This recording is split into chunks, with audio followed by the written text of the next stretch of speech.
नमस्कार। आज हम सब मिलकर एक सफर पर निकलने वाले हैं, पृथ्वी के विशाल, गहरे और थोड़े रहस्यमयी महासागरों की दुनिया में। चलिए एक गोता लगाते हैं और समझने की कोशिश करते हैं कि आखिर ये हमारी जिंदगी के लिए इतने अहम क्यों हैं। 71%। जरा सोचिए, हमारी पृथ्वी की सतह का इतना बड़ा हिस्सा पानी से ढका हुआ है। और सच कहें तो यही एक आंकड़ा हमारे प्लैनेट की पूरी पहचान बता देता है। इसी वजह से तो इसे एक बहुत ही खास नाम मिला है।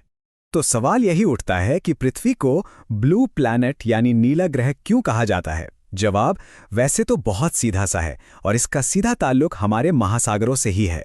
तो चलिए सबसे पहले यही समझते हैं कि हमारी दुनिया असल में एक पानी की दुनिया कैसे है।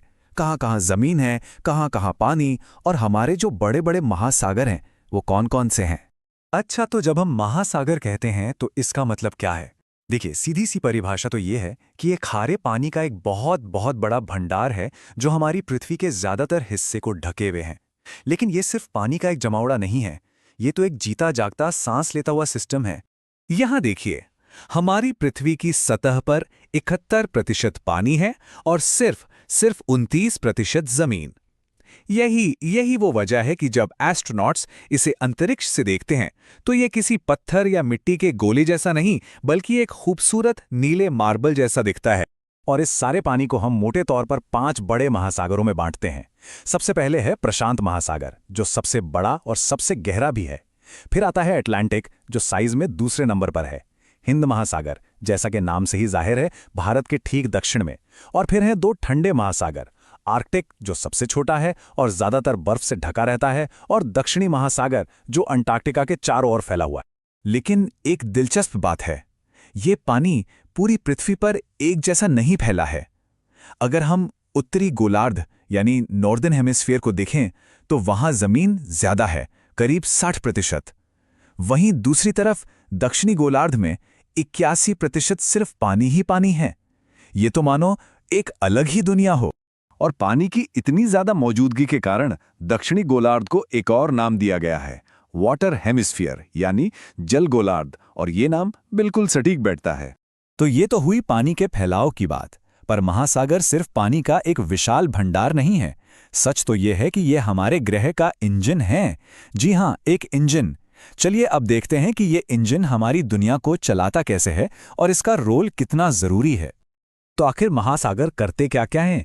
देखिए, ये पृथ्वी के तापमान को कंट्रोल में रखते हैं। मतलब ना बहुत ज्यादा गर्म ना बहुत ज्यादा ठंडा होने देते हैं। ये मौसम और बारिश के पैटर्न तय करते हैं। वाटर साइकिल को यही चलाते हैं। और तो और मछली, नमक, पेट्रोलियम जैसे कितने ही जरूरी रिसोर्सेज हमें इन्हीं से मिलते हैं। अगर सच कहूं तो ये पृथ्वी पर जीवन का असली आधार हैं। चलिए अब सतह से नीचे उतरते हैं और उस दुनिया की खोज करते हैं जो हमारी नजरों से छिपी है। ये एक ऐसी दुनिया है जहां कमाल की डाइवर्सिटी है, जहां सूरज की रोशनी से नहाए उथले पानी भी हैं और ऐसा घना अंधेरा भी जहां रोशनी की एक किरण तक नहीं पहुंचती। मोटे तौर पर हम महासागरों को 2 अलग अलग जोन में देख सकते हैं। एक है तटीय हिस्सा या कॉन्टिनेंटल शेल्फ। ये कम गहरा होता है, यहाँ सूरज की रोशनी पहुंचती है और यहाँ जिंदगी की भरमार होती है। और फिर आता है गहरा समुद्र, जहाँ पूरी तरह अंधेरा है, पानी का दबाव जबरदस्त है और यहाँ सिर्फ वही जीव जिंदा रह पाते हैं जिन्होंने खुद को इन मुश्किल हालात के लिए ढाल लिया हो। अब सवाल ये है कि इस विशाल समुद्री दुनिया में जिंदगी की शुरुआत कहाँ से होती है? इसका आधार है समुद्री वनस्पति। इसमें सबसे अहम है फाइटोप्लैंक्टन। ये इतने छोटे पौधे हैं कि माइक्रोस्कोप से ही दिखते हैं, लेकिन यही पूरे मरीन फूड वेब की नींव हैं। इनके अलावा शैवाल यानी एल्गी भी हैं जो सतह के पास पाए जाते हैं। अब जरा इस नंबर पर गौर कीजिए, 50% से भी ज्यादा। ये बस एक आंकड़ा नहीं है, ये एक ऐसी सच्चाई है जो हम सबके जिंदा रहने से सीधी जुड़ी हुई है।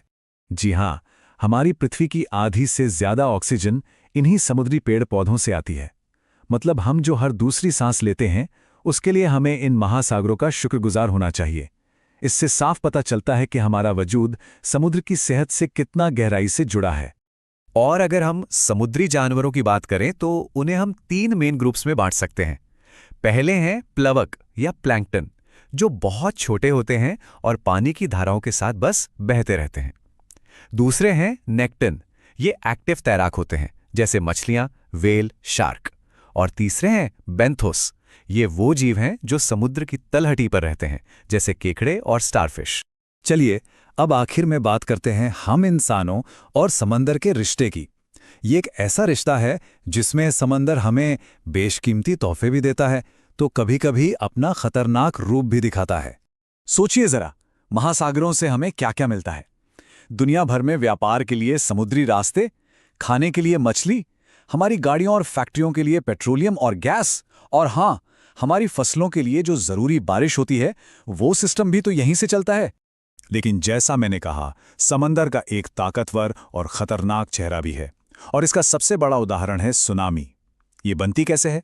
जब समुद्र के नीचे कोई बड़ा भूकंप आता है या ज्वालामुखी फटता है, तो पानी का एक बहुत बड़ा हिस्सा अपनी जगह से हिल जाता है। इससे विशाल लहरें बनती हैं, और ये लहरें 20 से 30 मीटर तक ऊंची हो सकती हैं, जो किनारों पर पहुंचकर भयंकर तबाही मचाती हैं। और सिर्फ सुनामी ही नहीं, गर्म समुद्री पानी से उठने वाले चक्रवात यानी साइक्लोन और समुद्र के नीचे फटने वाले ज्वालामुखी भी बहुत बड़े खतरे पैदा कर सकते हैं। ये सब हमें समंदर की जबरदस्त ताकत का एहसास कराते हैं। तो आखिर में ये सवाल हमारे सामने खड़ा होता है, हमारा भविष्य इस निजी दुनिया से कितना गहरा जुड़ा हुआ है? जैसा कि हमने आज देखा, हमारी सांसों से लेकर हमारे खाने की मेज तक, हमारी अर्थव्यवस्था से लेकर हमारे मौसम तक, सब कुछ इसी विशाल और ताकतवर महासागर पर निर्भर करता है।